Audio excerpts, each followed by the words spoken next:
Moving through the area where freight wagons once rolled along the Santa Fe Trail, you might see granite markers that were placed through an initiative spearheaded by the Daughters of the American Revolution. Each of the 5 states crossed by the trail has its own society of the DAR, whose elected leaders are called regents.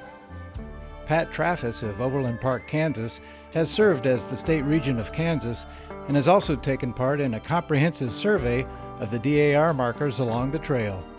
Kansas Society was the first society to institute or to develop the idea really of marking the Santa Fe Trail.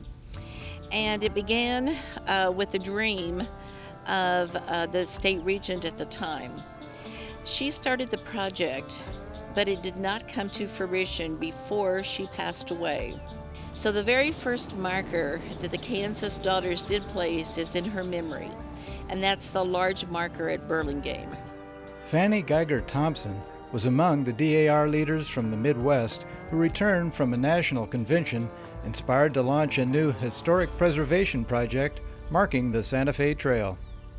And so by 1902, the DARs in many states were lobbying their state legislators for funding to help fund the project.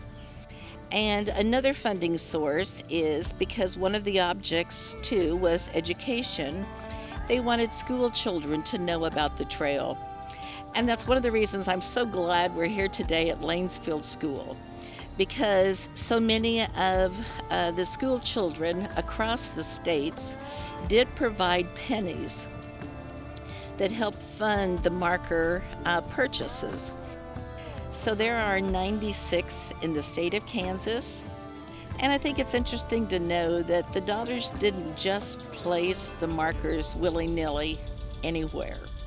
They really knew where the trail went, and by marking at the very advent of the 20th century in 1906 or so, there were still trail traders that were living, and they still lived along the trail.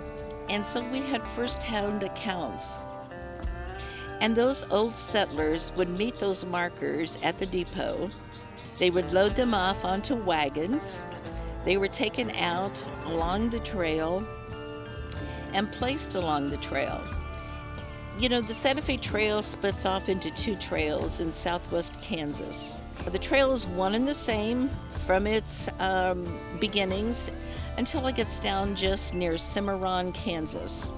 And there the mountain route goes off to the straight west into Colorado, or it goes to the southwest, the Cimarron route.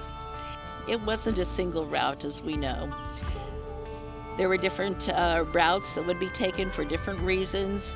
Even if the same route was somewhat nearly traveled, sometimes in wet weather they traveled one way, in dry weather they would travel another. It's a great story, and we're so glad we have these stones that help guide the way all the way from the beginning all the way to Santa Fe, New Mexico.